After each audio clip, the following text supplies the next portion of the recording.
Yo, what is going on, guys? Welcome back to another video. So for 28 out of the 32 teams in the NHL, they are now firmly in off-season mode. The draft is in exactly 1 month from now on June 27th, as well as, of course, free agency just a couple days later. So we might start to see some trades go down. Last year, before the Stanley Cup Finals even wrapped up, we saw some big trades. Linus Ullmark got traded, I believe, like an hour before Game 7 of the Stanley Cup Finals. So some big deals might end up going down relatively soon. So I thought it's only fitting for me to release my updated off-season trade board. This is going to be 15 different names. It's going to be based on a mix of how good these players are, as well as how likely it is that they are going to get traded. So let's go through it. Let's rip it. Pretty self-explanatory. And before we start, we got some honorable mentions. Trevor Zegras, I think he's just too low a value right now, and considering they're bringing in a new coach in Joe Quenneville, I think you definitely see if Quenneville can turn around Trevor Zegras instead of shipping him off for like a second-round pick for somewhere else. You don't have some massive pressure where you have to move off his $5.75 million cap space,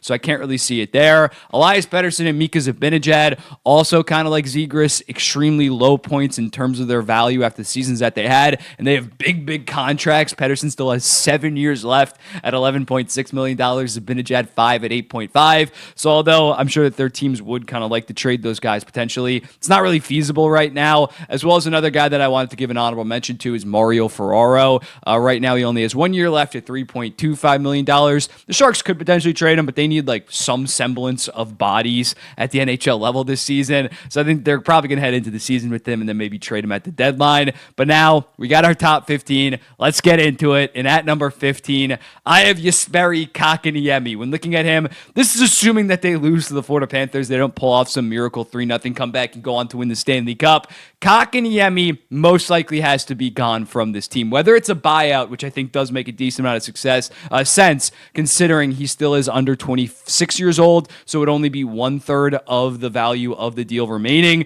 But also a trade could make sense. A team that doesn't really have that high of expectations maybe takes a chance on Kotkaniemi, who does make $4.8 million, but in 2 to 3 years, you could probably justify that, considering he is a 35-ish point guy that is pretty solid defensively. For Carolina, in the short term, you got to get rid of that 4.8, but for a younger team, it could maybe make some sense. Just give Kotkaniemi away for absolutely free instead of buying him out where you would have like around $1 million cap hit for the next like 10 seasons. So Kotkaniemi is a case of either buyout or trade is decently likely. At number 14, I got Morgan Rielly. Toronto has a lot of decisions to be made, and Morgan Rielly could definitely be a part of those decisions. I think Matthews and Nylander are not going anywhere. Morgan Rielly, it's definitely interesting. He is a very good offensive defenseman, but not nearly the number one that Toronto was expected him to eventually pan out to become. And as a result, that has kind of hampered them come playoff time. You look at the recent Stanley Cup champions outside of like the 2017 Penguins when Letang was hurt, every single guy has that legit top 15 defenseman. So whether it's packaging Morgan Rielly and a bunch of assets to try to go get a legit number one, not sure how feasible that is, but to bring in a guy that can handle more of a two-way role would be pretty interesting for the Toronto Maple Leafs. He does have a no movement clause, so that definitely does hurt it in terms of the feasibility, but he might be willing to waive it considering he's been there for a decade, has not had a ton of success, has faced a lot of criticism. Not saying the Toronto media is to blame for the Maple Leafs core's problems, but he's not a hometown kid. He's from British Columbia. Maybe he just wants to say, I want to get traded to the Western Conference, and Toronto can potentially bring in a better fit in terms of their team. At 13, I got Brayden Schenn. There was a lot of heat around him at the deadline. They ended up not trading him, ended up going on this great run and making the playoffs. He is their captain. He still is a solid player, but I think with young guys like Snuggerud and Dvorsky needing NHL time as soon as next season, I think it does make sense to potentially move off him. He still has 3 years left at $6.5 million. He's going to be 34 years old in August, so I'd say sell now. You could probably get a first-round pick for some team that's so desperate for a second-line center, and then just give the captaincy to Robert Thomas, who arguably should have got it the first time around. Sell high instead of maybe him crashing down this season and still having 2 years left at $6.5 million, and then it's just an objectively net negative. It might even be a net negative right now deal, but so bad where you can't remotely trade it. A team will take on Brayden Schenn, and I wouldn't hate it in terms of going more so the route of youth in St. Louis for their retool. Number 12, Jared McCann. There were some rumors around the deadline that they were open to trading Jared McCann. They ended up trading Bjorkstrand, who's only a year older than Jared McCann, who's 28 years old. McCann has 2 years left at $5 million, so they would get an absolute haul, and it does make sense for Seattle to trade him. Do we think that Seattle's going to be a high-level team the next 2 seasons? And then you would have to give McCann some kind of like 8-year, 8.5. Yes, it would be that expensive 2 seasons from now with the salary cap going up, and that would pay him till he's 37, 38 years old. I think maybe you move off him. You get a good young roster player as well as picks and prospects for Seattle. McCann just doesn't really exactly fit their timeline that right now, based on how bad they were this season. It's not really the McCann and Dunn core at this time. At this point, you got to look towards the Beniers, Shane Wright, Berkeley Catton, whoever they select 8th overall. This current Kraken core, as fun as 2023 was kind of fugazi, and they might end up moving off Jared McCann, who is their guy that still has so much value given that contract. Another 2-year contract that I absolutely love that a team potentially should move off of to go more so the rebuilding, retooling route is Ryan O'Reilly in the Nashville Predators. 2 years left at $4.5 million. He is the ideal third-line center. Could be a second-line center on a lot of teams, but the third-line center on an actual contending team, because at $4.5 million, that is a cheap third-line center money at this point. Last year had 69 points when him, Forsberg, and Nyquist were absolutely balling out. Even on a shit Nashville team this season, still had 21 goals, 53 points. Awesome defensively. You could get a legit Brock Nelson first-round pick and a very good prospect kind of haul, considering he is not some kind of 1-year rental. You have him for 2 years. Damn good player. He is starting to get up there in age, but I think we can all agree he's going to be well worth $4.5 million the next 2 seasons. At number 10, Rasmus Ristolainen. He's kind of like the last expendable Philadelphia Flyer in terms of their rebuild retool, because he has 2 years left at $5.1 million. Are you going to give him some kind of like 5-year deal at $6.5 million that he's going to want, that's going to kick in when he's like 32, 33 years old? No, you definitely want to look at moving this guy as soon as possible. And considering this year, he actually was an analytical darling to a degree. He was miscast in Buffalo, playing 26 minutes a night. He's back to playing around 20 minutes a night. He's a solid right-handed defenseman, which is so coveted in this league. Second pair physical defenseman. He's kind of, in a weird way, underrated in the same way that Seth Jones was underrated in Chicago, because he was just kind of miscast in that role. Rasmus Ristolainen would be a very good second pair or even a third pair guy on some of these contending teams, and they would easily get a first-round pick for a guy like Rasmus Ristolainen. Number 9, John Gibson. Looked like the perfect fit at Edmonton. You could almost pencil it in if they got eliminated by the LA Kings after those first 2 games. But now Stuart Skinner is balling out. He would have been higher if that didn't happen. But I think that it is still possible that he gets traded, considering Dostal was so good this season and probably should warrant 45 to 50 starts. And if you're paying John Gibson $6.4 million, you might as well trade him at that point when looking at some potential spots. Again, if Stuart Skinner starts shitting the bed, still makes sense there. I think Carolina potentially bringing in a guy like John Gibson if they end up losing in 5 games and Freddie Anderson has another rough game. Philadelphia, in terms of stabilizing their goaltending, it has been so bad. Last year, they probably had one of the worst goalie trios in NHL history. I think Anaheim would be smart to move off him, trade him for some kind of young roster piece that they could insert immediately to their defense or forward court, not saying just straight picks, as well as picks and prospects to that. And I think you should sell high on Gibson, considering he has been pretty inconsistent, and this was without a doubt his best season since 2019. And you have that next guy in Lucas Dostal. Maybe a season or 2 ago, it didn't make a ton of sense because Dostal wasn't proven. Dostal is that guy, and they're gonna have to pay Dostal this summer.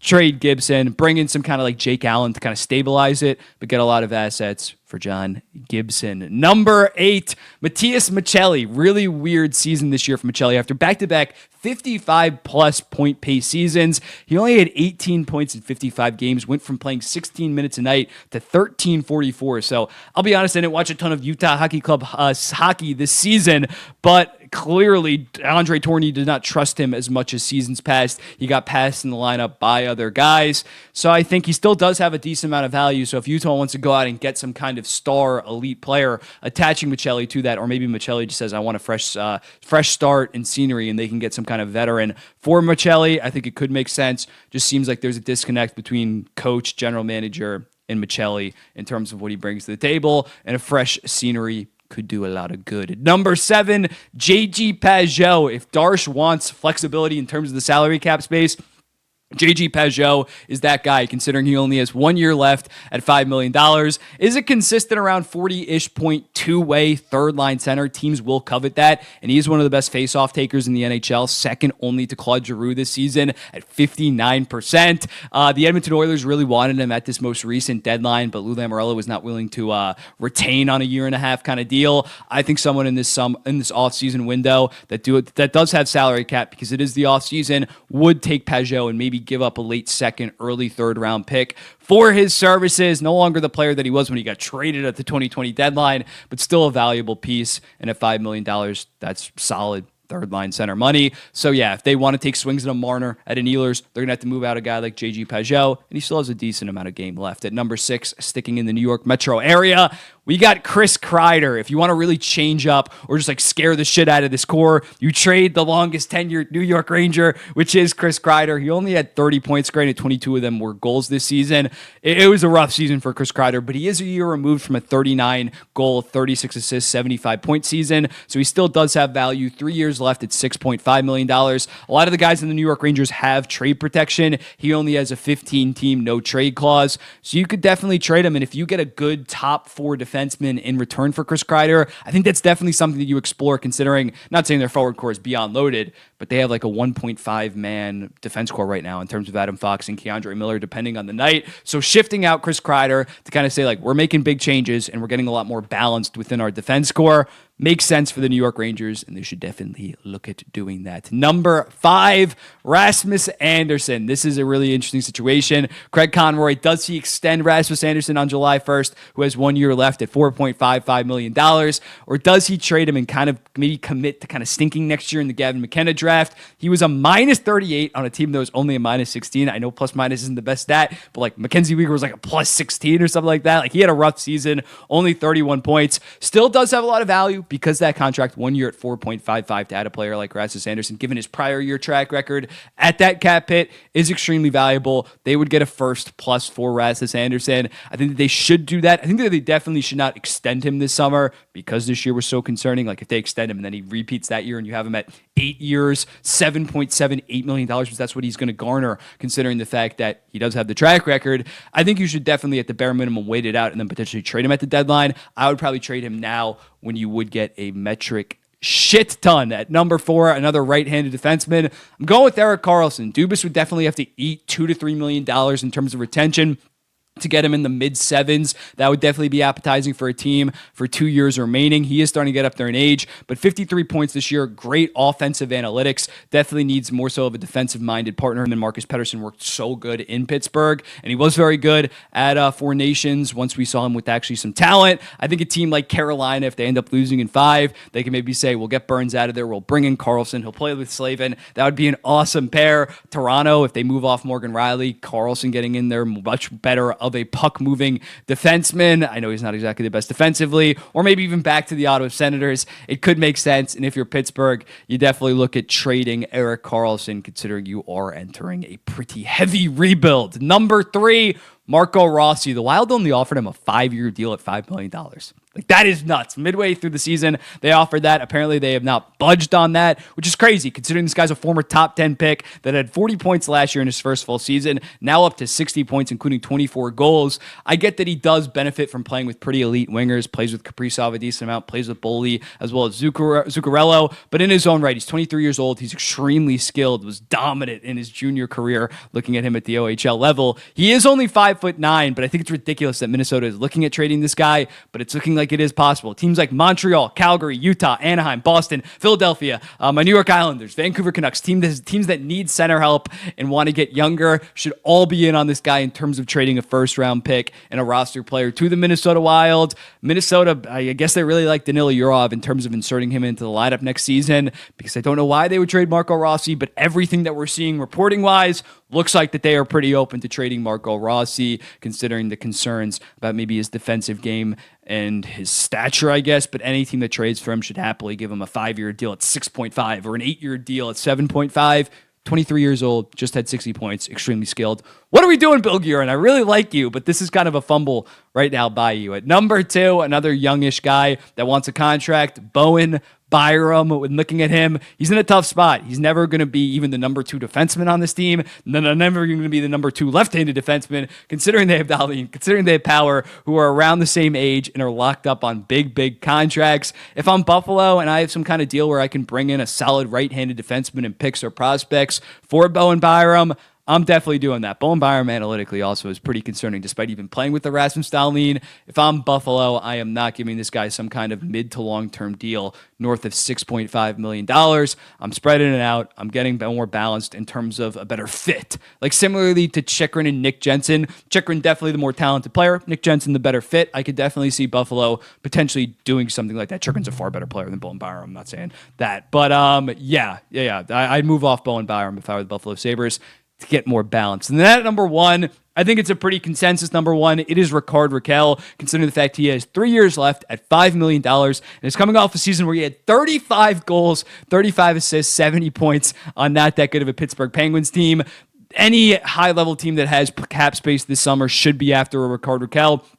I'm looking at the LA Kings, Minnesota Wild, Carolina Hurricanes, New Jersey Devils, Winnipeg Jets if they lose Nikolai Ehlers. This guy still has a lot of game, and if I'm Pittsburgh, I'm trading him now considering the fact that he has been a little bit up and down last season. He was not very good in Pittsburgh, and he is 32 years old, so I think Pittsburgh, Erik Karlsson, you can wait until next year, trade him in next offseason, or trade him at the deadline next season and retain $5 million. Rickard Rakell, really strike while the iron is hot. I know Sidney Crosby, I like it a lot because this would fully admit that they're not even going to be remotely competitive next season, but you could get a legit first-round pick and a very good prospect, or 2 first-round picks for Rickard Rakell, especially if you imagine they retain like $1 million or $1.5 million to get him to $4 million, $3.5 million.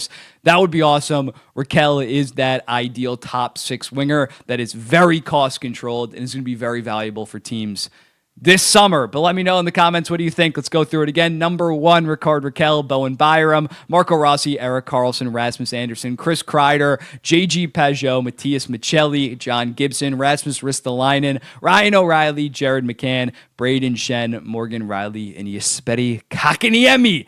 Let me know in the comments, what do you think? I'll be seeing the next one. Well, who'd you move up? Who'd you move down? I'll be seeing the next one.